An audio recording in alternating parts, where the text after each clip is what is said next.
జనసేనలో టీడీపీ కోట వినడానికి ఆశ్చర్యంగా అనిపించినా ఇదే జరుగుతోంది. టీడీపీతో అంతర్యుద్ధం ఉన్న చోట జనసేన కోటాలో టీడీపీ వారికి టికెట్ ఇస్తున్నారు పవన్.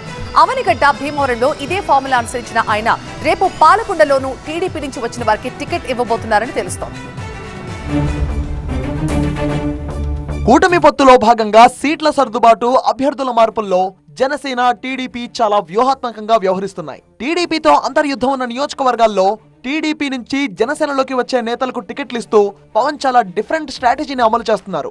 తెలుగుదేశం పార్టీ నుంచి అవనిగడ్డ టికెట్ ఆశించిన మండలి బుద్ధప్రసాద్ పొత్తులో భాగంగా ఆ సీటు జనసేనకు కేటాయించడంతో ఆయన కండువా మార్చేశారు. జనసేనలోకి జంప్ అయ్యారు. నేరుగా పవన్ కళ్యాణ్ ను కలిసి కండువా కప్పుకున్నారు. ఆయన ఎట్టకేలకు ఆ టికెట్ ను దక్కించుకున్నారు. జనసేన నుంచి అవనిగడ్డ తరఫున పోటీకి సిద్ధమయ్యారు. మండలి బుద్ధప్రసాద్ పోటీపై అధికారిక ప్రకటన విడుదల చేశారు పవన్. బుద్ధ పార్టీలో చేరినప్పటి నుంచి అవనిగడ్డ జనసేన భగ్గుమంటోంది. సంతానలేమి సమస్యతో బాధపడుతున్నారా? చింతించకండి. సుమారు 90,000 జంటలకు ఆనందం నింపింది ఓఎస్ఎస్ ఫర్టిలిటీ. ఈ రోజే 7825893600 కి కాల్ చేయండి. సంతానోత్పత్తి చికిత్సపై భారీ డిస్కౌంట్లు పొందండి. గుడ్ న్యూస్ చెప్పండి. జనసేన ఓటమి కోసం పనిచేసే వారిని పార్టీలోకి ఎలా తీసుకుంటారంటూ స్థానిక నేతలు ఆందోళనకు దిగారు. గత కొద్ది రోజుల నుంచి పెద్ద ఎత్తున నిరసన గలం వినిపిస్తున్నారు. బుద్ధకి అవనిగడ్డ సీటు కేటాయిస్తే మూకుమ్మడి రాజీనామాలు చేస్తామంటూ జనసేన అధిష్టానాన్ని పార్టీ శ్రేణులు హెచ్చరిస్తున్నారు.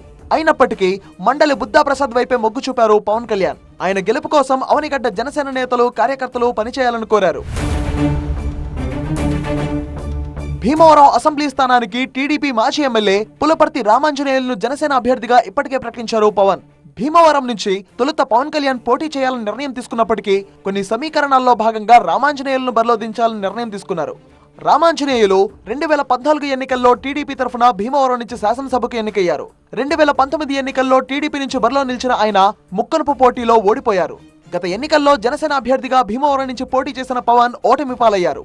పాలకొండ నియోజకవర్గ టీడీపీ ఇన్ఛార్జ్ నిమ్మక జయకృష్ణ ఇటీవలే పిఠాపురంలో పవన్ సమక్షంలో జనసేనలో చేరారు. పిఠాపురంలో జరిగిన ప్రత్యేక కార్యక్రమంలో పవన్ కళ్యాణ్ ఆయనకు కండువా వేసి పార్టీలోకి ఆహ్వానించారు.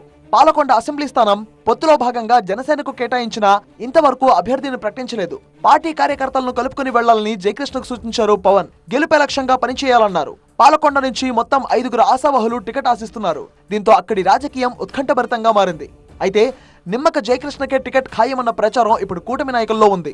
రైల్వే కోడూరు సీటు మార్పుపై పెద్ద ఎత్తున ఆందోళన జరుగుతున్నప్పటికీ ఏమాత్రం వెనక్కి తగ్గలేదు పవన్ కళ్యాణ్.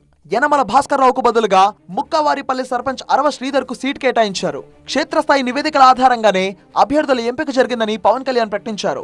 మరోవైపు అధిష్టానం తీరుపై ఆగ్రహంతో ఉన్నారు జనసేన నేతలు. సీట్ల కోసం పార్టీలో మారిన వారిని ఎలా నెత్తిన పెట్టుకుంటున్నారంటూ మండిపడుతున్నారు. ఇన్నేళ్లు కష్టపడిన వారిని గుర్తించకుండా పార్టీలో మారిన వారికి ప్రాధాన్యం ఇస్తున్నారంటూ ఫైర్ అవుతున్నారు. జనసేన పోలవరం అభ్యర్థి బాలరాజును మార్చాలని పార్టీ అధిష్టానం యోచిస్తున్నట్టు సమాచారం. తాజా సర్వేలు బాలరాజుకు అనుకూలంగా లేవంటూ జనసేన అధిష్టానం అభ్యర్థిని మార్చే పనిలో పడింది. ఒకవేళ జనసేన టికెట్ కేటాయిస్తే టీడీపీ నుంచి జనసేనలో చేరేందుకు సిద్ధంగా ఉన్నారు సూర్యచంద్రరావు. ఎన్నికలు జరిగే మే 13 సమీపిస్తున్న తరుణంలో మార్పులు, చేర్పులు త్వరగా జరగాలని కూటమిలోని 3 పార్టీల కార్యకర్తలు కోరుకుంటున్నారు.